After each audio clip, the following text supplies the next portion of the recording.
Well, I'll speak for myself.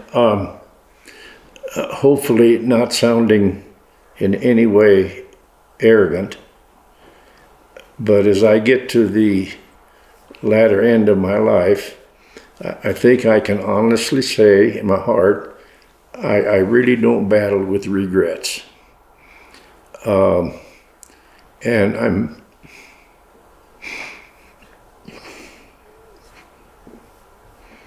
excuse me. I'm grateful for that.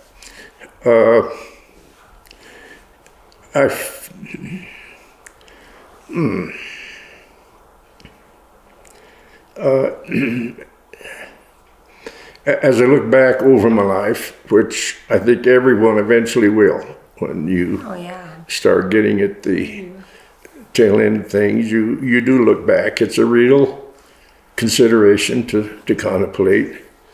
But I am very thankful that in my heart, I really don't entertain many regrets. I do look back and wonder how I balanced as minimally well as I did and commit myself to as many things as I did and not feel like that I neglected my family or neglected my church. I just have a deep sense of feeling, and to me that's priceless because I can't do it over.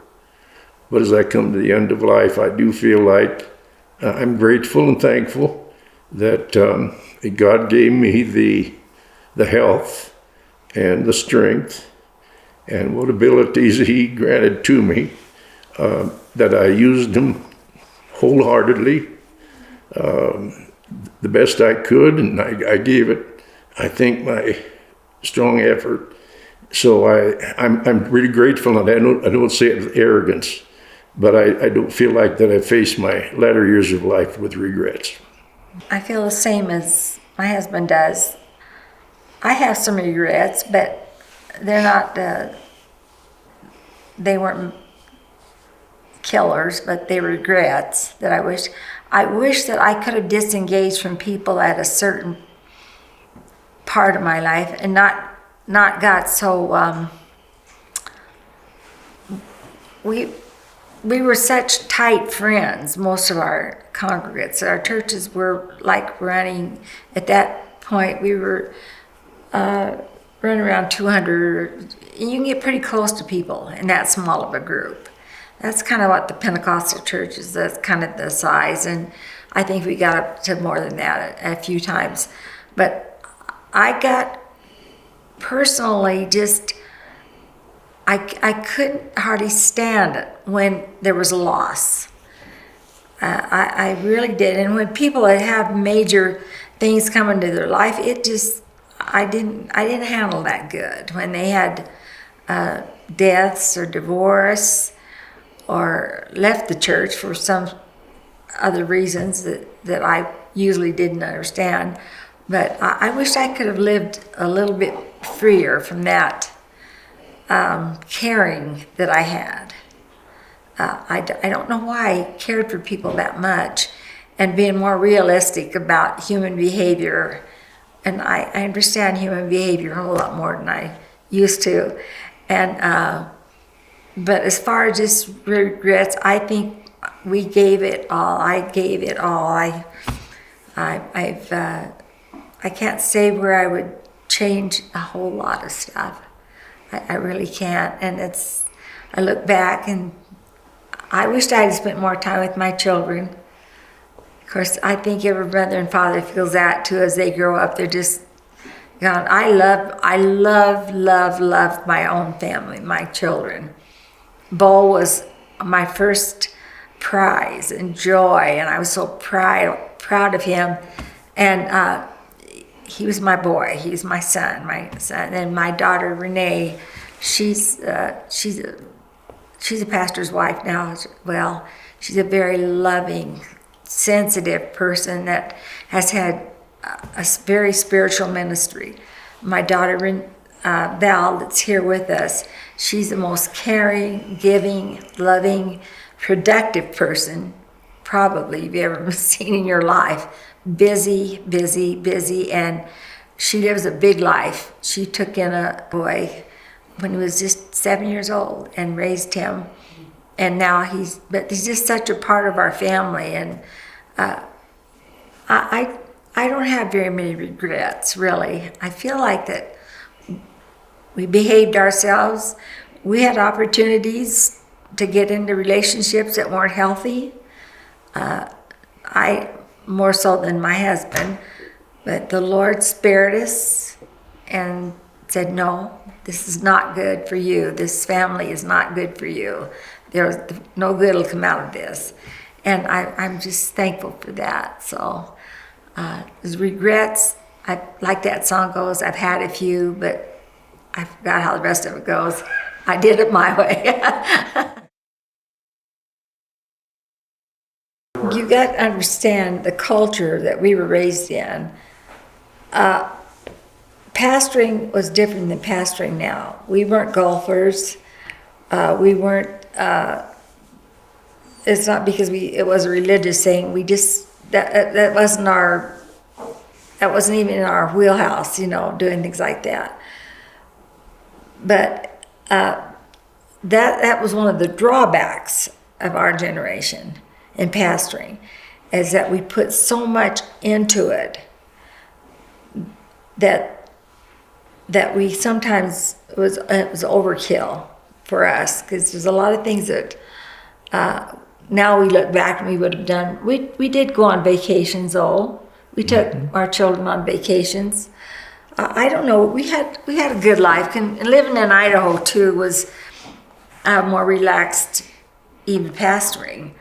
Like we'd go jackrabbit hunting with the people in our church and coyote hunting, and that sounds kind of crude for probably your generation, but that's what we did. It was fun. It was things to do.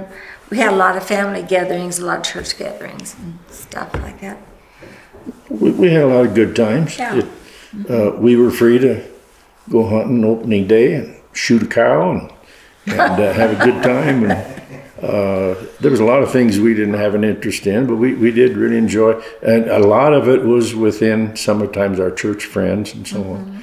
But I think in life we enjoyed some things that we enjoyed. I had some hobbies that I enjoyed working with. Didn't have too much time to work on them, but I enjoyed it. And well, we were blessed and privileged to go to a lot of countries for ministry.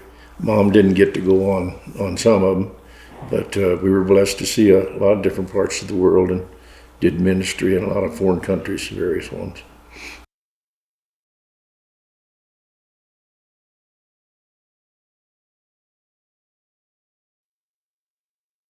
I do a lot of reading. I just love to read. I wish I'd have thought that through a little bit more. The best book you've ever read? Well, Oh, I know. I found it. go ahead. The one Aunt Grace wrote about the history of our family.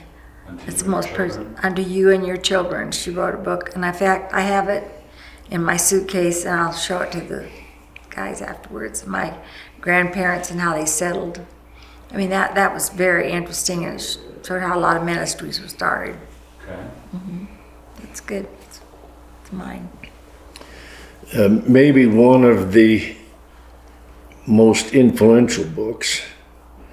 I can't state any favorite, I don't think, book, but and I can't even think of recall his name right now, but it's on forgiveness. And he spoke at one of our conferences, and he wrote a book on forgiveness that really challenged me. I've had a struggle, I think, of isolating and separating my emotions and forgiveness. When you feel like you've forgiven, but the hurt doesn't stop. And I'd always felt like if you truly forgive and have forgiven, then the hurt would quit. But I struggled with the fact that I felt in my heart that I'd forgiven and didn't hold any ill feeling or regards to whatever offense had been committed against me. But that book really challenged me, and from that standpoint, it was one of the most influential books as far as affecting my life. I was busy enough that I didn't do a lot of reading other than the Bible. I did read some, but I wasn't an avid reader, because what time I had, I tried to spend as much time as I could reading, studying the scriptures to be ready to speak and minister to the people. But probably that was the one book that affected me the most. Mine is Proverbs.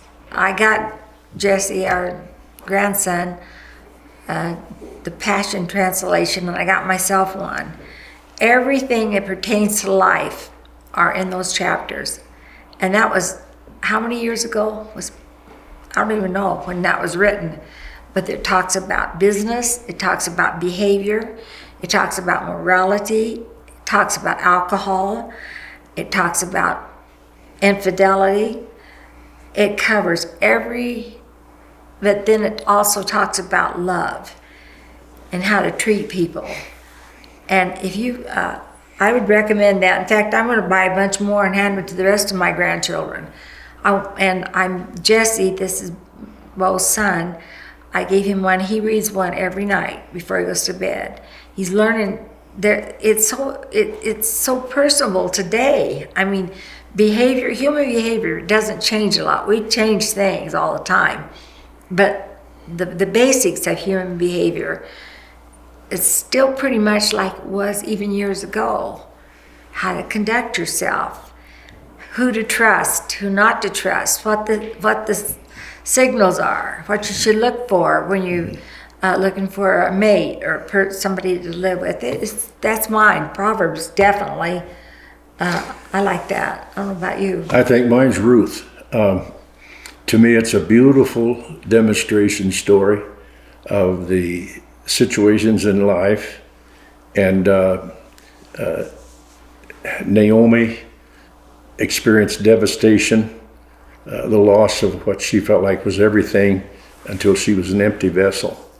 And then her daughter-in-law, one turns back, walks back into her old life and heritage as it was, into oblivion, is never mentioned again.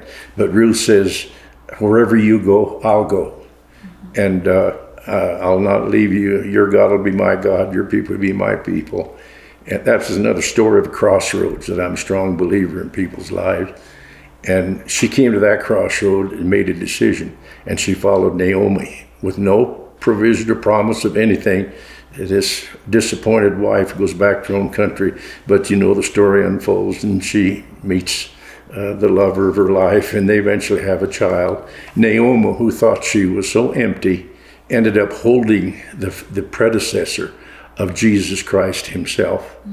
And the story has such a beautiful implications of life and result and rewards, and I think that's my favorite book. For your last meal. After I've been sentenced to death, you mean? Hopefully not. Potatoes and gravy. That's an Idaho staple. And probably,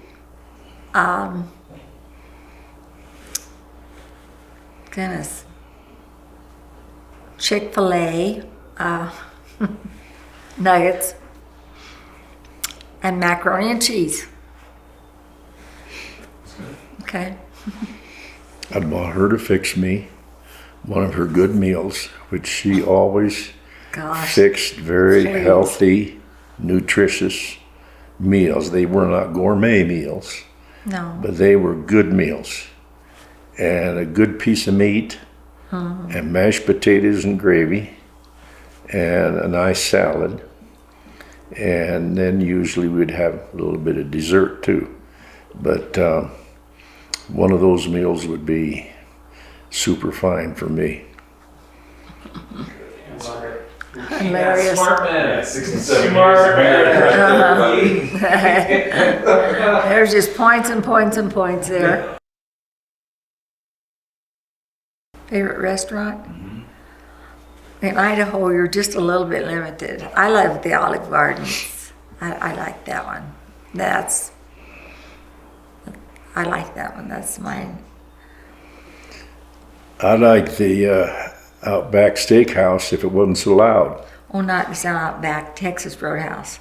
The Texas. Texas Roadhouse. Texas Yeah. Roadhouse. But it seems like anymore it's so loud. Of course, everything's so loud for us old folks now anymore. Or not loud enough. Even church is too loud. And, Church is loud. but as far as the food, I like that. I'm not fussy about food. We're not. And if it's just good food, I enjoy it. No. I'm kind of strange in this. I kind of like that new age sound. It's relaxing to me. Not that high fluty stuff, but this kind of weird river flow stuff. I like country music if it's not too repetitive.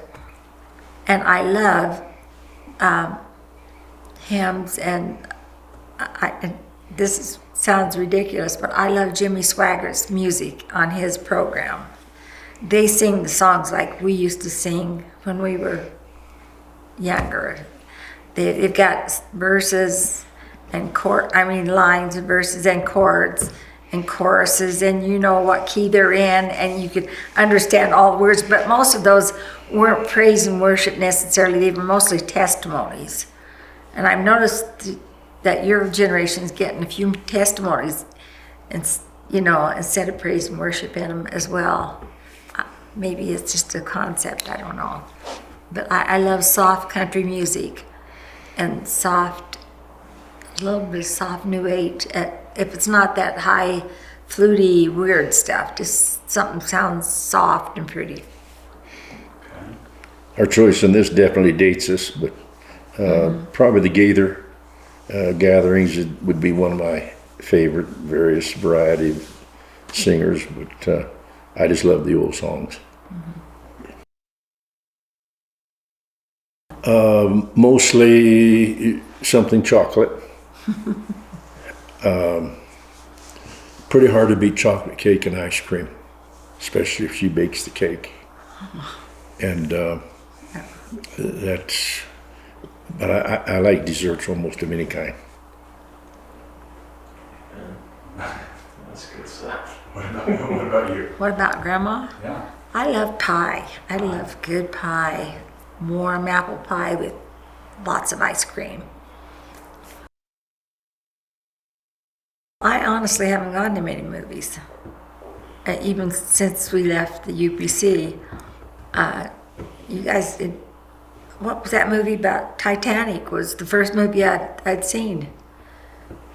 Now that's an old, maybe that's really old now to you guys, but to us it was like, oh wow, this is unbelievable.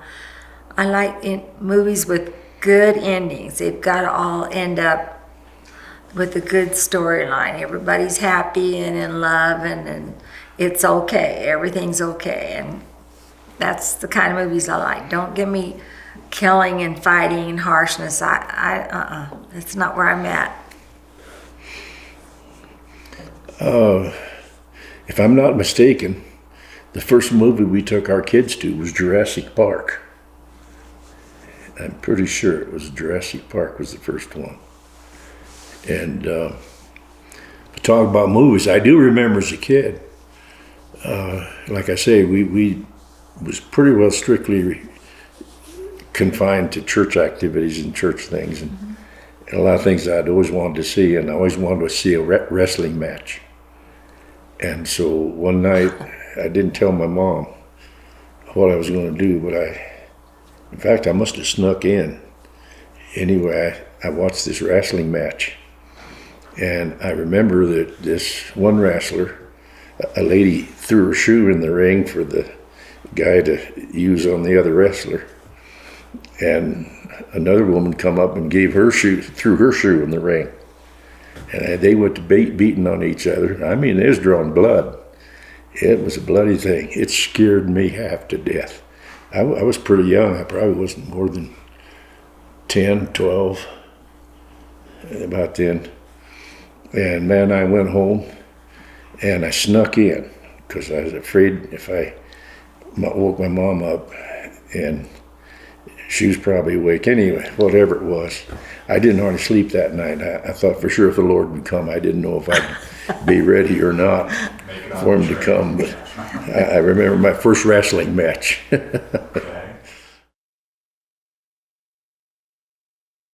My favorite color is, I love, it's not orange. I don't like orange, but it's kind of a blend of orange and there's a name for it. Man, I wished I'd have seen that question so I could get it in my head. I like blues and greens too, but there's just a certain sunshine color that I like. And I don't hardly know how to describe it. My favorite's red, white, and blue. Of course. I love it. That's great. Yeah.